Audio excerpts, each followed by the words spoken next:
information on how to use the equipment, and all of our services to help start new businesses is all free. So what do you see as your biggest client base for the facility? So we have 3 different types of clients. We have food entrepreneurs who do not use local products, but they need a place to create a recipe in bulk.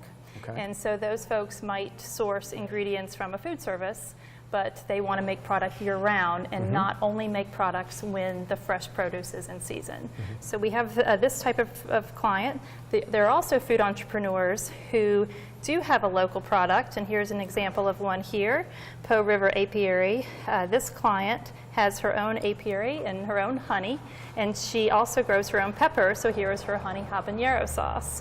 So she makes this in batches when the honey is in and when the peppers are in, and you have to speculate for year-round sales. And the third type of client is a farm who would like to make, again, a product from their own ingredients. Okay, so if somebody wanted to interface with Virginia Food Works, what's the best way to get that kind of information? We have a website, and it is www.virginiafoodworks.org. And there you can see the detailed services and the detailed pricing. And then you will further help them as they call in. You've got the full service. You talked about the co-pack, and then people can rent and show up here. There's also plenty of people who use the facility for personal use. Can you tell us a little about that? Absolutely. For 40 years now, Prince Edward County has made this facility available to home gardeners or folks who love to go to the farmer's market and buy canner tomatoes, or go to the local produce auctions and buy produce in bulk. Anything that they want to keep year-round for personal consumption, and they can come here 3 mornings a week during the summer hours and put things into cans.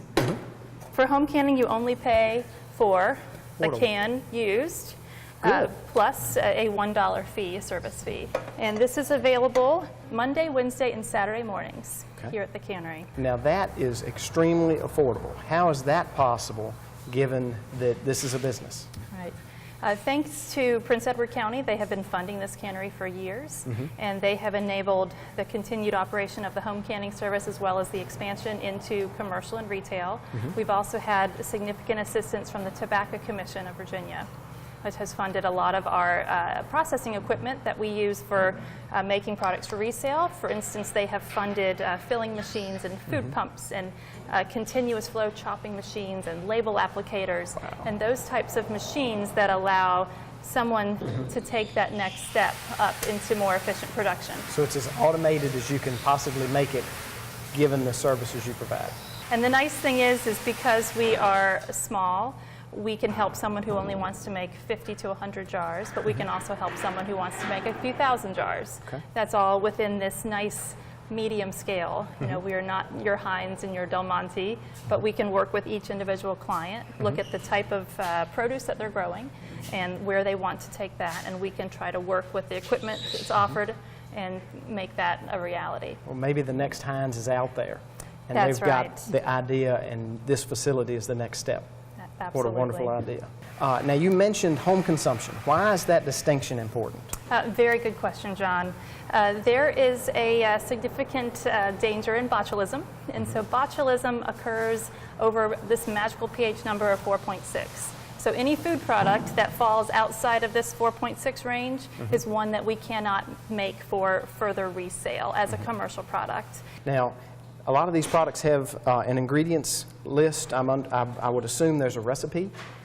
So if someone could come to you with their own recipe, is that correct? So the USDA and the Virginia Department of Agriculture has given Virginia Food Works and the Prince Edward County Cannery funding to create 10 new recipes. And what this means is that a farmer who, say, grows tomatoes can call us and say, how can you take my second tomatoes and turn it into a viable retail product? Okay. And so value-added processing. Value-added processing. And what can I take advantage of when I walk in the door without having to do it myself? So we are developing 10 recipes, and examples of these recipes are a tomato soup that is to die for. Okay. So you've sampled all these? We have sampled all these. A mushroom vinaigrette using local shiitake mushrooms and other types of mushrooms. We have pepper jelly using sweet and hot peppers that is one of our best sellers so far. We have basically products that highlight Virginia produce that make a very easy entrance into the marketplace. So one does not have to come up with their own recipe, figure out the ingredients, the volume, the cost to make it. But if someone has a special grandma's jam recipe or a salsa that's been in their family for a while, we can definitely work with them to take the steps necessary to turn that into a retail product. And typically we work with Virginia Tech. They have a fantastic food innovations program, and Joelle Eifert there is very helpful with jars and lids and labels, and also making sure that the ingredients and the pH of that product falls within a safe processing range. And it's all about food safety when we have to go through those steps. Okay? Absolutely. What a wonderful service. I really appreciate the time here in the cannery. Prince Edward Cannery has been such a wonderful tour and such a neat place to visit. So thank you, Allie. Thank you for We coming. appreciate your time. Now, it is my distinct honor to say we're looking forward to your questions via email and phone. Please send them in. We need those questions. But I'm here with Ian Pasquarelli, a Family Consumer Sciences Agent for Virginia Cooperative Extension. You work in Albemarle County. And we're going to talk about food preservation and canning. So I really appreciate you spending some time with me this evening. Pleasure to be here, John. Yes, sir. Now, we've got an array of equipment here, so let's start out with that. What have you got? All right, so right here in front of us, we have everything we'll need to do some home water bath canning. With us here today, we have some beautiful tomatoes, so we'll talk you through the basic process on canning tomatoes at home in a water bath canner. Okay. So the first step is making sure you have all of your equipment. So here we have our water bath canning pot. Inside the pot here, we have our rack, and we have 7 pint jars inside. All right. Different kinds of pint jars you can use. You can have your small mouth and wide mouth jars, same size, they're both pint jars. So we've got those set up. Before you start canning, you want to make sure that your jars are sterilized and clean. And so you want to boil them in hot water and then keep them in hot water before you fill them up before the rest of the canning process. I'll talk about that in a second. How long do you boil to make sure they're sterilized? About 10 minutes is good. Okay. And then you keep them in hot water and maintain the hot jar. So we have our pot. We have our sterilized jars in our rack. They're ready to go. Then we have our jar lids here. All right. Then we have the screw tops. We have our jar lifter. And so when we're canning, it's going to be hot in there, right? It's going to be boiling water. You don't want to be touching it with your bare hands. This just helps us come in from the top. If you can get in there and pick it up, because it's a lot easier to do it that way. All right. So we have our jar lifter. Let's go back to these here for a second. So we've got the rings and the lids. Most all of this is reusable, but are the lids reusable?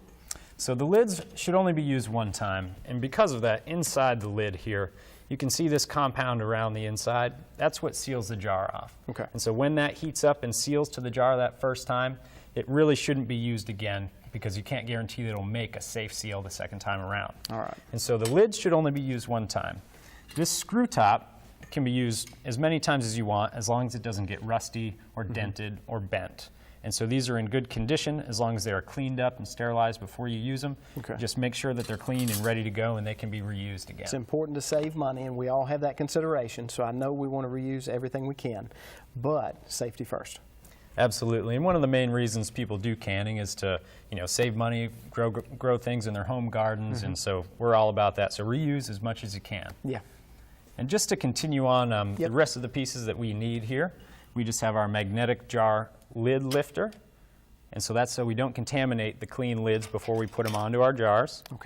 And then we have our filler that goes onto the jars to keep us from needing to use our hands in too close proximity to the product. Set it right on, and that's how we fill it. All right. Now, we have salt here, and this is not table salt. Can I use table salt?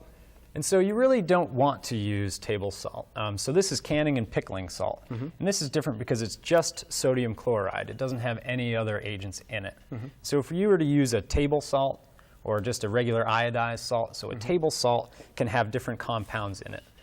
Specifically anti-caking agents that will end up making it cloudy inside your product. And so it won't cause any sort of health risk. However, it will cause, some visible occurrences that you don't like. So it might be cloudy, or it might settle at the bottom. So that one won't win at the county fair. Certainly not. All right. Yeah. Yep. And also, if you're going to use an iodized salt, the iodine that's in that salt could potentially turn some of your products a different color, sort of a blackish, darkish color, which again is not going to win the prize at the fair. Gotcha. All right, very good. Now we've got tomatoes here, and I remember from the tour at the cannery that there was a lot of conversation about acidified foods. Tomatoes are acidified foods. They meet that. So, but not perfectly? they are sort of right in the middle and in somewhat of a gray area that we would specify tomatoes in. So it was previously believed that tomatoes were an acid product. However, the acidity of tomatoes varies right around between 4.4 to 4.8 on the pH scale. Okay. And so in order to be considered an acid food, it needs to be below 4.6 on the pH scale. Okay, right in the middle. Because they are not all specific tomato varieties, and some new varieties that are grown now have a little bit less acid and a little bit higher pH, so a pH above 4.6. And so what we need to do, and for all canning recipes, you need to add an acid to that, whether it be lemon juice or citric acid. Okay. Just to make sure. Do need to make sure that we add that acid in order to be safe every time. How much of that lemon juice would you add? So per pint, you need to add 1 tablespoon, or this is an 8-ounce jar actually. Per pint, you need to add 1 tablespoon of lemon juice, or a 1/4 teaspoon of citric acid. And then if you're canning in a quart jar, you need to add 2 tablespoons of lemon juice or a 1/2 teaspoon of citric acid. Excellent. Again, food safety first. Now, one question I'm often asked is, I've got a garden, can I can everything that's in that garden?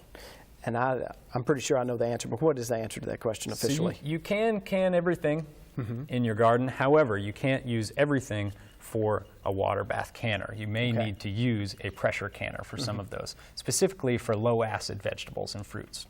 Some examples of low acid fruits and vegetables: carrots, potatoes, beans.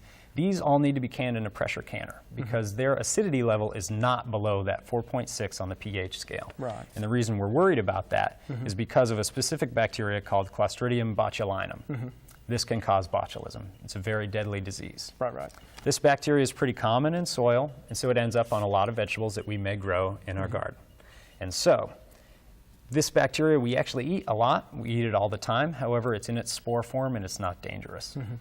Once you get it into a canning environment, or once you put it into a jar, once it's sealed, it's gone through, say, if you water bath canned it, it's sealed, but it did not reach a high enough temperature to kill those botulism spores. It's an anaerobic bacteria, which means it grows without oxygen. So if it's in an environment that's at room temperature, and then it doesn't have enough acidity in there to prevent it from growing, and it's left at room temperature in an anaerobic environment, it can grow, it can produce a toxin, which can be very deadly. So then that completely negates all that we were after with food, wanting to provide our own food from our own garden, put that on the table. Now we feel and know that it's safe, but if we don't do things properly, we've completely derailed that whole process. Absolutely. Could put people in danger. Which is why it's so important to make sure we use the recipes correctly and we use the correct foods for the correct recipes. And you mentioned a pressure canner. So I've seen 1 or 2 of those. And I believe they need to be tested. Can you tell us about testing the pressure canners? So what you need to test is the gauge accuracy. So if you have a gauge pressure canner, there's 2 different types. There's a weighted gauge, and then there's also a pressure gauge. And so the weighted gauge is constant. That won't change. That's a little weight that will jiggle when it gets to the right temperature. If you have a pressure gauge, you need to make sure that gauge is reading correctly. You can bring that into your local extension office. Call ahead first. Make sure they have a pressure gauge tester at that office. Bring it into your local extension office. They can test it on their pressure gauge tester.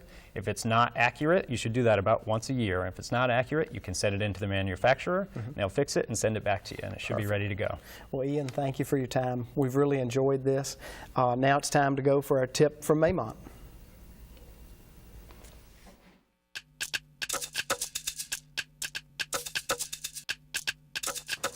It's early summer, and it's time to take cuttings of those plants that you want to propagate that are in your landscape.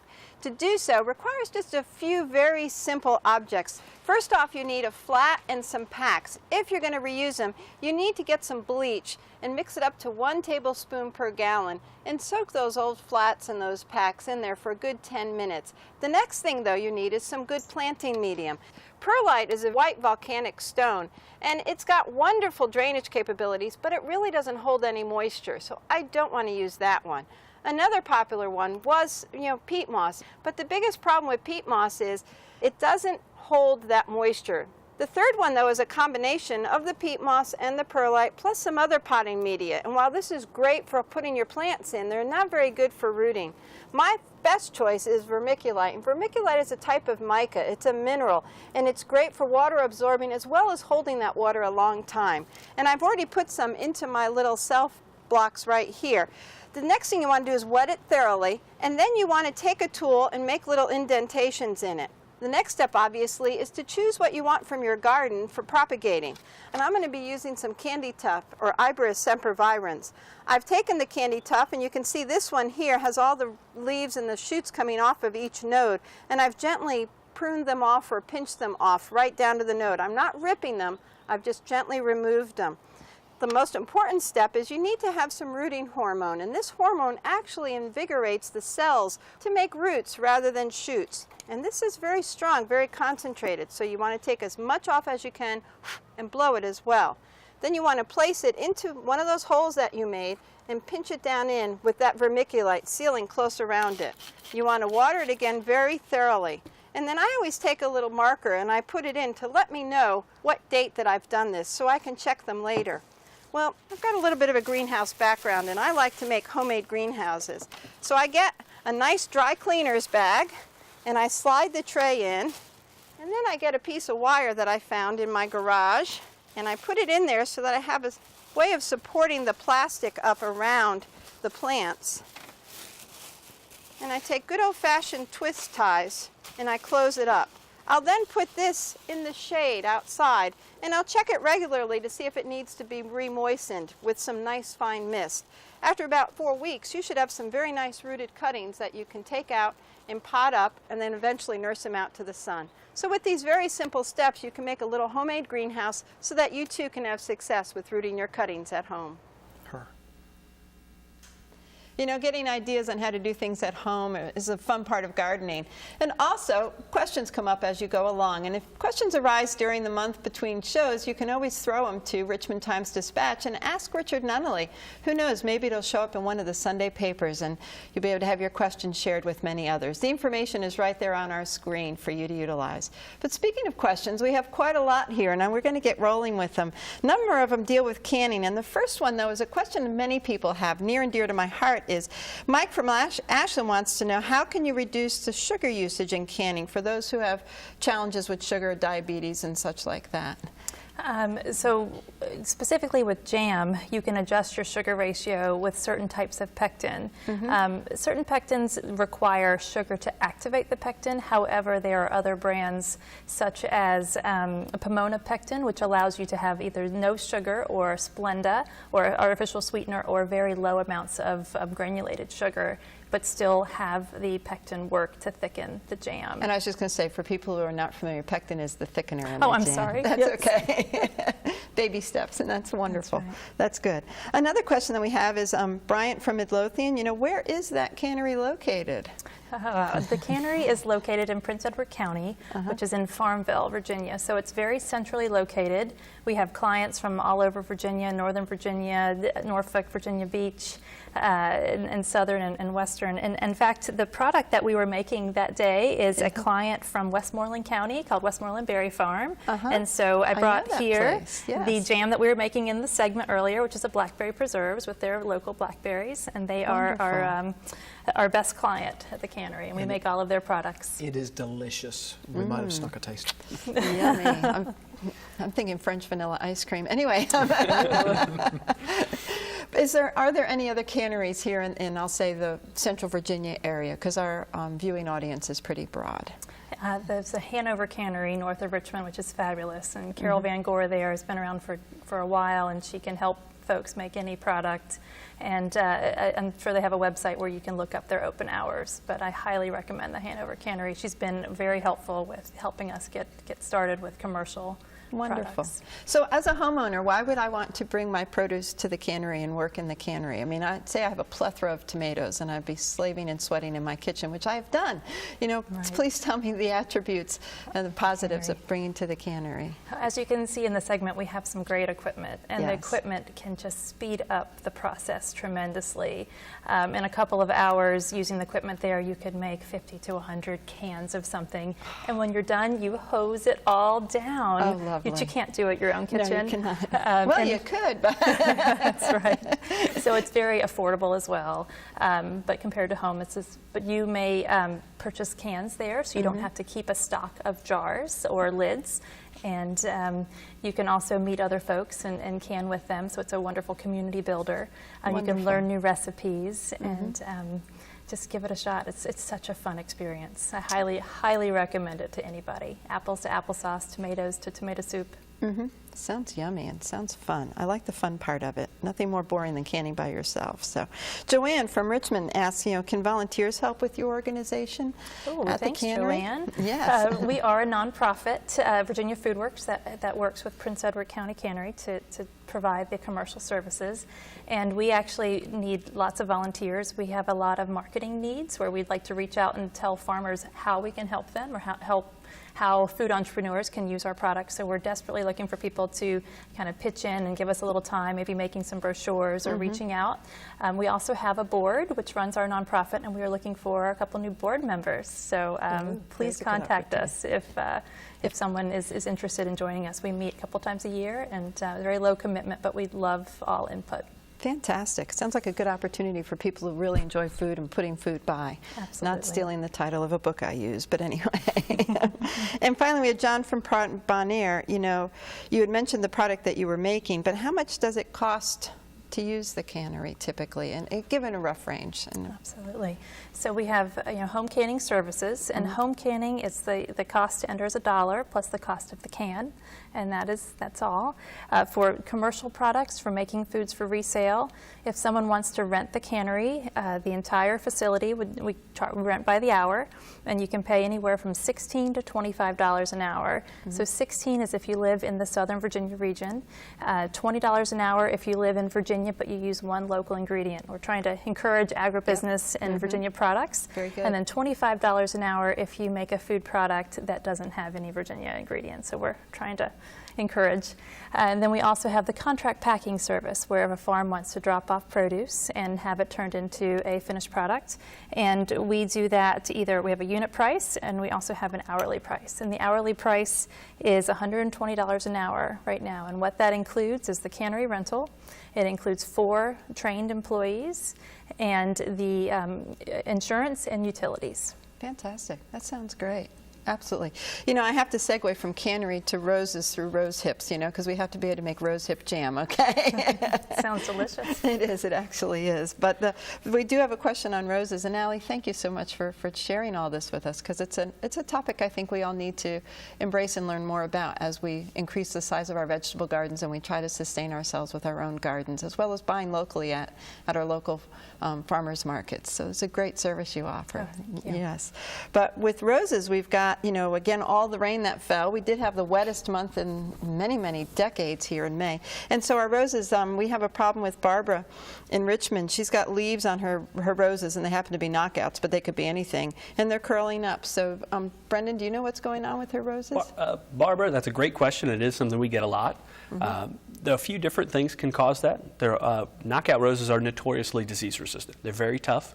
Resistant is the right word. They're not immune. They can get black spot, and if you are seeing a little bit of cupping and you are seeing a little bit of spotting, they can get several different pathogens on there. Without seeing it, it's going to be very difficult to tell. I would assume with all of the rain, we've just gotten a little bit too much, getting a little stressed out there. You could always check the root system on that too. Actually stick your hand down in the soil, and if that root is sloughing out or is a little slimy feeling, you may have a little bit of root rot starting, and raise it up or add something into the soil that can help keep it a little drier too. Yeah. At Maymont, with our roses, when I see that the leaves are starting to cup, I immediately think powdery mildew. And it's an easy one to take care of with a summer horticulture oil, which will cover up all those myceliums. We are seeing quite a bit of powdery mildew again. The weather just lined up perfect for it. It We sure got a did. lot of evening rainfall with warmer nights, and powdery mildew loves that. Okay. In one sentence or less, my friend, we have Sue, who sent an email to please name again this plant that's sitting next to me. That is a variety of Penta called, it's deep pink. It's in the butterfly series, so it's Penta butterflies. Okay, because that's what she'd like. Real quick question to you, my friend John. Ticks. If you've got a tick problem, how or what are some of the practices that you could do? Well, there are chemicals that can be used if that's the route that you want to go. Okay. That we can treat the yard and kill them out. Lime occasionally will work too. They like they like moist areas, so if we can dry the area down, that might help as well. If you're rural, chickens, guineas, they love ticks. Okay. 2 seconds or less. What are we doing next month? Going to see Mr. Stan Driver, Nelson County, to learn about hops production. And we're going down to the low line, and we hope that you can join us next month on Virginia Homegrown. Thanks for watching.